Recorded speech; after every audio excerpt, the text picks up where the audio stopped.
Soberano Deus, poderoso Pai, nós estamos, Senhor, nesta hora para estudar a Tua Palavra e nós queremos que o Teu Espírito Santo nos abençoe nesta hora.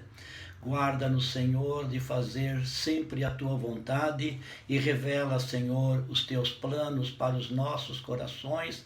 Nós precisamos do Senhor em todo o tempo.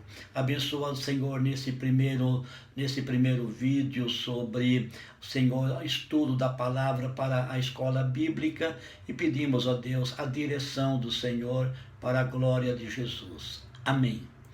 Graças a Deus. Mais uma vez vamos estudar a palavra de Deus hoje para que nós possamos, nesta noite de hoje, na escola bíblica, estarmos cumprindo aquilo que sempre fizemos aos sábados, às 19h15. E hoje nós vamos fazer um estudo bíblico com o tema: ainda que a nossa vontade não seja na vontade de Deus, Deus nos abandona à nossa própria sorte. Vou repetir. Ainda que a nossa vontade não seja a vontade de Deus, Deus nos abandona à nossa própria sorte. O nosso estudo bíblico hoje vai estar baseado em primeiro livro de Samuel, no capítulo 7, 8, 9, 10 e 11, tá? Então são capítulos longos, mas nosso estudo se baseia em todos esses capítulos. 1 Samuel, capítulo 7, capítulo 8, capítulo 9, 10, 11 e 12. Amém. Graças a Deus. Nesse tempo de 1 Samuel, nós vemos que Deus era presente com o povo de Israel e ele era presente baseado numa coisa física que todos viam, era a Arca da Aliança. A Arca da Aliança era para o povo de Israel como a presença de Deus, algo visível. Deus é espírito e as pessoas não enxergavam Deus fisicamente. A Arca da Aliança simbolizava, então, a presença de Deus. Então, nós vemos que a Arca da Aliança ela foi feita por Moisés sobre toda a direção de Deus. Não foi feito um móvel baseado na ideia de Moisés. Deus orientou Moisés para que fizesse a Arca da Aliança nas medidas corretas, com o material correto, da forma correta.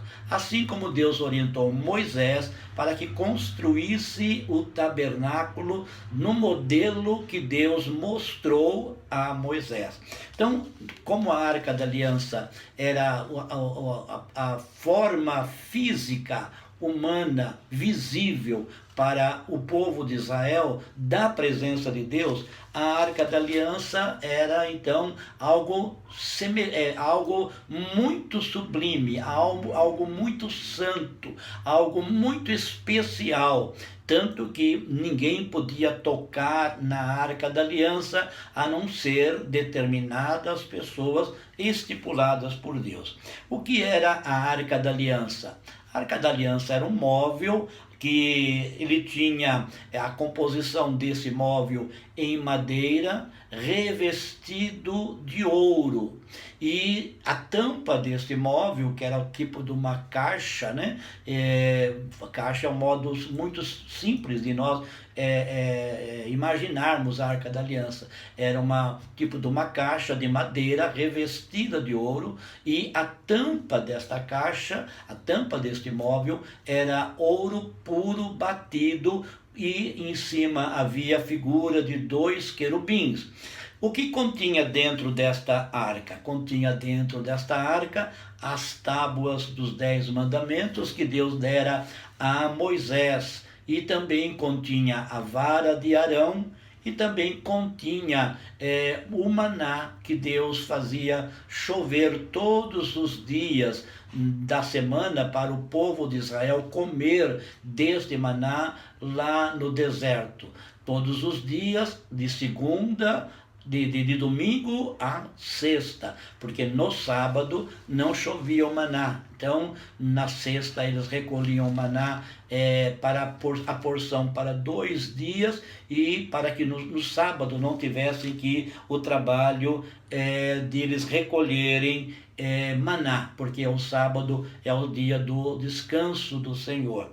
Então, era a única forma visível dos israelitas enxergarem Deus, era através da Arca da Aliança. Então a Arca da Aliança era o sinal da presença de Deus, era a forma como que eles enxergavam Deus. Deus era espírito, falava com Moisés, falou com os profetas, e esses profetas, Moisés, transmitia a palavra de Deus, conversavam com Deus, e eles, profetas e Moisés, também revelavam ao povo a vontade de Deus.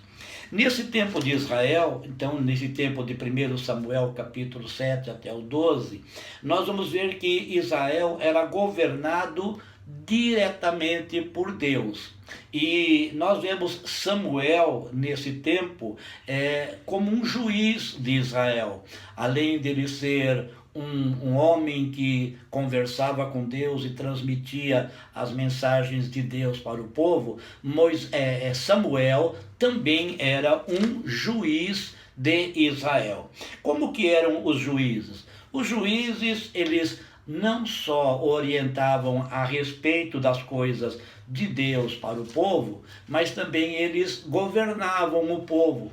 Então, as questões que havia no meio do povo de Israel, estas questões eram levadas para o juiz, e o juiz então estipulava ou determinava o procedimento de acordo com a vontade de Deus, de acordo com a necessidade do povo, mas baseado na direção de Deus. Então, os juízes eram uma forma de representantes de Deus, como alguma pessoa escolhida por Deus para que Deus pudesse orientar o povo e governar o povo. Então, nos tempos de 1 Samuel capítulo 7 até o 12, nós tivemos aí o juiz Samuel. Antes um pouco de Samuel, nós vemos o juiz Eli.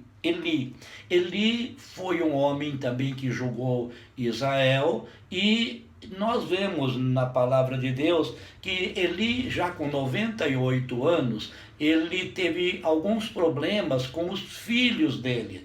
Por quê? Porque o juiz, naquele tempo, ele, quando morria, era transmitida a sua função de juiz para o filho primogênito. Então, de modo que o juiz, no caso do Eli, ele tinha 2 filhos, Hofni e Finéias, e esses 2 filhos deveriam ter sido treinados por Eli para que viessem substituir Eli no juízo de Israel. E nós vemos que Hofni e Finéias, os filhos de Eli, não procederam condescentemente com a função de um futuro juiz de Israel. Eles não obedeciam a palavra de Deus, não estavam de acordo com a vontade de Deus para que viessem ser um bom juiz para Israel. Mas, de qualquer maneira, Eli ainda estava vivo, e Eli era o responsável pelo julgamento de Israel e por orientar Israel na vontade de Deus. E nós vemos então que, por causa dos filhos de Eli, os filhos de Eli, Hofni e Finéias, Israel sofreu um grande problema, porque nesse tempo, como os filhos não estavam andando de acordo com a vontade de Deus, os filhos de Eli, Deus permitiu que os filisteus levantassem guerra contra Israel, e os filisteus tomaram a arca da aliança do povo de Israel. Embora os filisteus passassem por diversos problemas por causa desta arca da aliança estar em posse dos filisteus. Um dos casos, por exemplo, muito interessante foi que os filisteus, quando levaram a arca da aliança para a sua terra, eles colocaram a arca da aliança dentro de um templo de Dagon, que era o deus dos filisteus, e colocaram lá diante do Dagon. E para eles, o coração deles dizia: o Deus de Israel é um Deus inferior ao nosso Deus Dagon. E qual foi o problema que aconteceu? Porque puseram num dia a arca da aliança de frente com Dagon.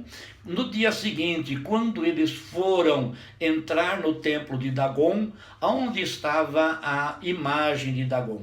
A imagem de Dagon estava caída de bruços, com seus pés, com as suas pernas cortados, né? De bruço, de frente com a arca de frente da arca da aliança. Então, o próprio Deus já tomou julgamento contra deuses estranhos, né? E nós vemos também que o povo filisteu começou a passar por diversos problemas de saúde, problemas na sua terra, por causa da arca da aliança estar em posse dele.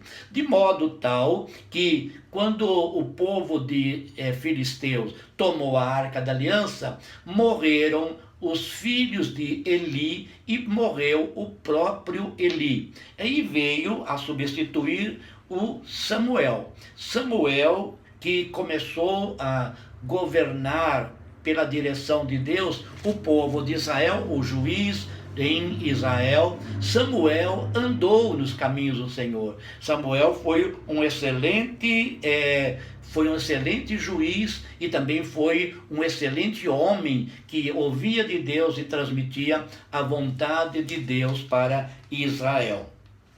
E acontece que Samuel, mais ou menos com 57 anos de idade, nesse tempo ele já tinha 3 filhos, Joel, Vasni e Abiá, esses 3 filhos de Samuel. E Joel, que é o mais velho de Samuel, o filho mais velho de Samuel, ele seria o futuro juiz de Israel. Vagando a função de juiz da parte de Samuel, ele morrendo, né? Então Joel seria o futuro juiz de Israel. Porque, como nós falamos, o juízo, né, a função de juiz passava de pai para filho.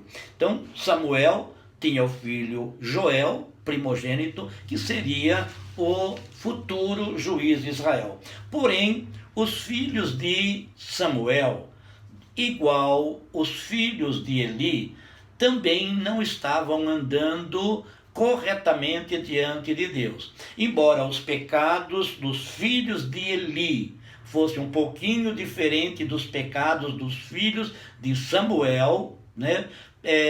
Assim mesmo, os filhos de Samuel estavam fora do padrão de um juiz. Quais eram os pecados dos filhos de Samuel? Joel, Vasni e Abiá. O pecado dos filhos deles de Samuel, é que eles eram avarentos, eram pessoas que não tinham compaixão, queriam para si mesmo, queriam juntar bens e não tinham compaixão dos mais necessitados de Israel. Este era um dos problemas dos filhos de Samuel. Outro problema de pecado dos filhos de Samuel é que eles se tornaram idólatras, idolatrando a riqueza, os bens, eles queriam juntamento de bens, né? Outro problema é que eles roubavam, não roubavam como nós vemos o próprio termo assim de pegar a mão armada e tomar, não. Eles roubavam o povo através do suborno, através da perversão do direito e julgando injustamente as causas. Então veja, os filhos de Samuel entraram por um caminho ruim, o caminho do pecado da avareza, da idolatria, de roubo através do suborno, a roubo através da perversão do direito, não julgando justamente o direito das pessoas. Lembra que o juiz, além de ter a direção de Deus para o povo, ele também administrava o povo nos direitos, julgava os casos. É o caso do juiz mesmo, dos nossos juízes nos dias de hoje. Julgam o caso de acordo com a lei divina, de acordo com a lei social que rege uma nação.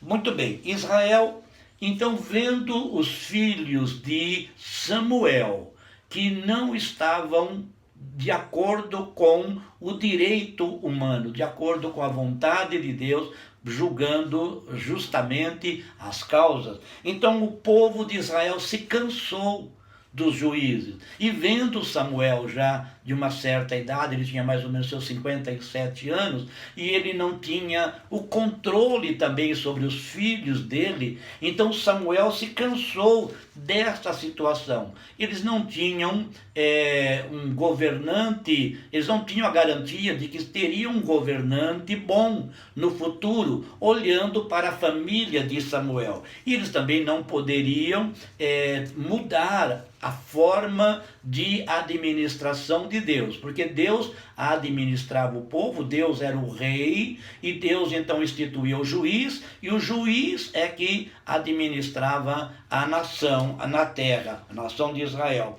Então, o povo, cansado dessa situação, chegou ao ponto de ir a Samuel pedir uma coisa que não era do plano de Deus. Até então, Deus era o rei de Israel. E o juiz era Samuel. Naquele tempo, Samuel era o juiz que julgava as causas. Os filhos de Samuel seriam os futuros juízes naquela região. Então, nós vemos que o povo cansou daquela situação, cansou daquela forma de governar, daquela forma de ser governado. Chegou para Samuel e diz assim: Samuel, nós estamos vendo que os seus filhos não estão de acordo com o regulamento para ser um bom juiz. Então, e nós vemos que nas nações todas eles têm um rei, eles têm alguém que administra, que orienta, que rege sobre a nação. Todas as nações têm um rei e nós não temos. Então nós queremos um rei também. Nós queremos que você constitua para nós um rei. E Samuel então ouviu esta palavra do povo de Israel, que todos tinham rei e que eles queriam também um rei, uma forma de governo físico, visível, né? Não queriam mais o governo de Deus através de um Deus espírito que não se enxergava, mas simbolizada por uma arca da aliança. E em 1 Samuel capítulo 8, no versículo 4 ao versículo 6, diz assim a palavra de Deus, que eu vou ler, até anotei no caderno, mas depois nós vamos ler diretamente da Bíblia alguns textos. 1 Samuel 8, do 4 ao 6. Então os anciãos todos de Israel se congregaram e vieram a Samuel a Ramá e lhe disseram: Vês, já estás velho e teus filhos não andam pelos teus caminhos. Constitui-nos, pois, agora um rei sobre nós, para que nos governe, como o tem todas as nações. Porém, esta palavra não agradou a Samuel. Quando disseram: Dá-nos um rei, para que nos governe. Então Samuel orou ao Senhor. Veja, o povo de Israel, os anciãos, chegaram para Samuel e dizem: olha, não está dando mais, porque os teus filhos não andam na presença de Deus, não fazem as coisas certas, e os demais nações têm reis, nós queremos que você nos dê um rei. Quando Samuel ouviu isso, Samuel ficou muito triste, ele não gostou, não porque o povo queria tirá-lo de juiz, mas porque o povo tinha pedido um rei, e Deus até então era o rei de Israel. E Samuel então ficou muito indignado com isto e orou ao Senhor. Quando Deus então ouve a oração de Samuel, o lamento de Samuel, né, o Samuel estava se sentindo assim que o povo não tinha gratidão para com Deus, pedindo um rei para eles. Aleluia, glória a Deus. E Deus então, quando ouve a oração de Samuel, quando conversa com Samuel, Deus dá a resposta para Samuel em 1 Samuel capítulo 8, versículo 7. Disse o Senhor a Samuel: atende à voz do povo em tudo quanto te diz, pois não te rejeitou a ti, mas a mim, para que eu não reine sobre ele. Então veja, aí está um ponto interessante. Não era a vontade de Deus que o povo tivesse uma forma de governo sobre o povo de Israel. Não era a vontade de Deus de que mudasse a forma de governo de Israel. A vontade de Deus é que continuasse daquela maneira como estava até então. Samuel era um juiz dirigido por Deus, Deus governava e Samuel fazia o juízo. Embora as coisas não estivessem acontecendo, estava acontecendo exatamente como devia ser, Israel quer mudança da forma de governo. Muito bem, qual é a posição nossa quando nós não gostamos de alguma coisa que está acontecendo conosco? A primeira coisa que nós temos que fazer é orar a Deus, perguntar para Deus. Se não está de acordo com a vontade de Deus, aquilo que a vontade nossa não está, as coisas não estão acontecendo como a nossa vontade gostaria que acontecesse, então nós devemos orar a Deus para que Deus mude aquela situação, mas não mudar a forma de governar, né? Aquilo era uma afronta para com Deus. Por isso que Deus disse para Samuel: o povo não rejeitou você, está rejeitando a mim. Então eles querem mudar, mude, faça como eles querem que seja feito. Glória a Deus. Então Deus, através de Samuel, mostra para o povo alguns problemas para o povo.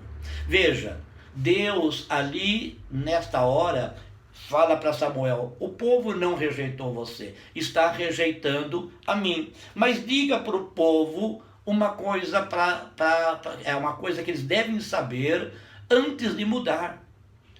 Você vai dizer quais são os direitos de um rei. Então Israel pedia um rei humano. Israel talvez não soubesse qual eram as obrigações do povo de Israel em relação ao rei. E Deus então orienta Samuel e diz: diga para o povo o seguinte: o que vai fazer o rei quando vocês escolherem o rei? O que vai fazer ele? Primeiro, o rei vai tomar os teus filhos para ser servos deles.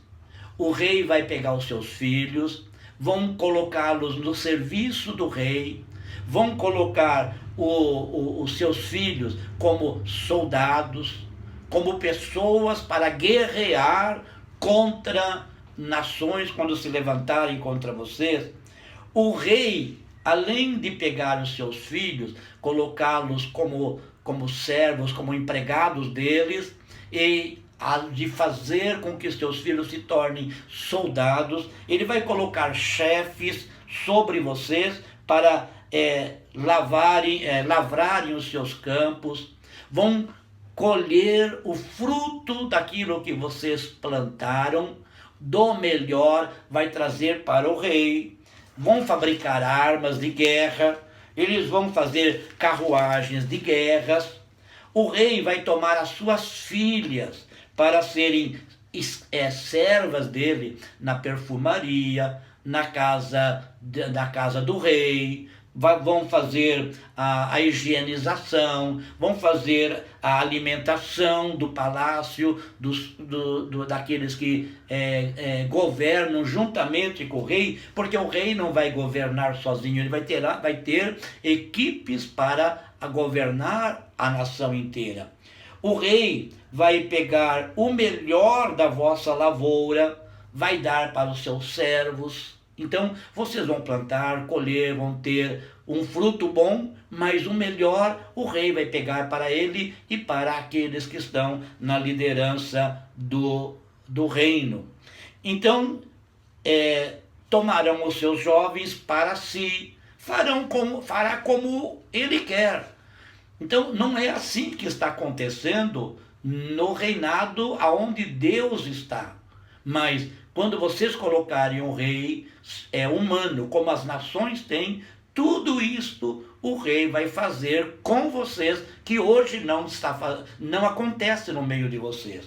Então, aí, de acordo com estes problemas, quando vocês perceberem a mudança de governo, a mudança de reinado, então quando vocês perceberem, aí vocês vão clamar a Deus, e aí o vosso rei vai estar sobre vocês, vocês vão clamar ao Senhor, e o Senhor não ouvirá vocês, porque vocês escolheram aquela forma de governar. Olha que interessante que Deus diz para o povo, né, através de Samuel. Tudo isto vai acontecer quando vocês mudarem da forma de governo, onde terá um rei humano.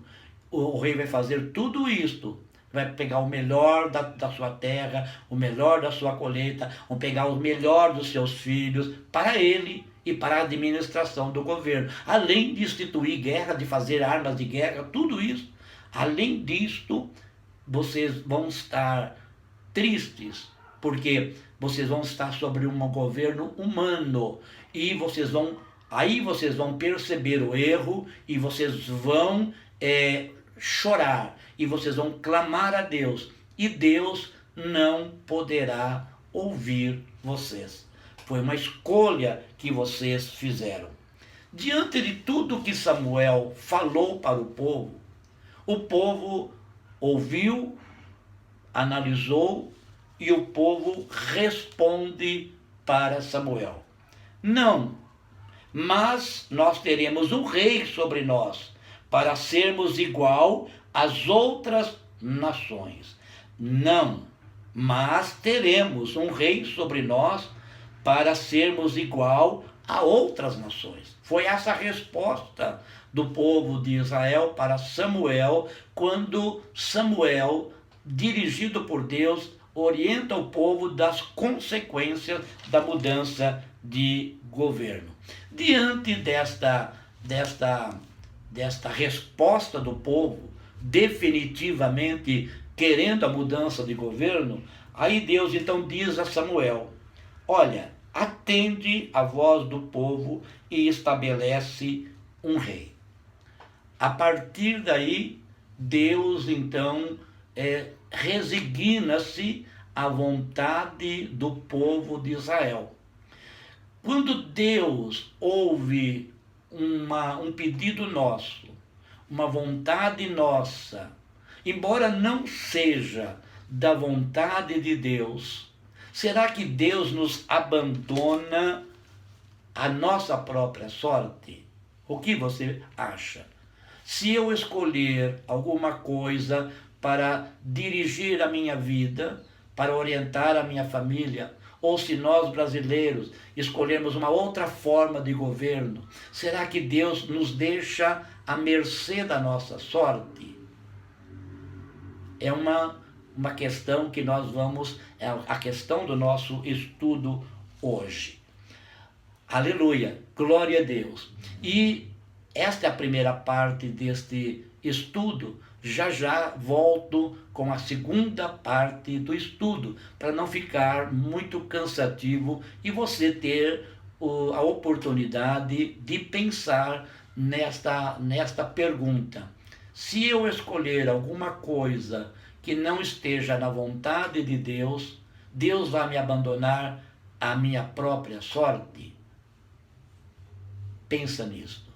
Deus te abençoe. Já volto a este assunto.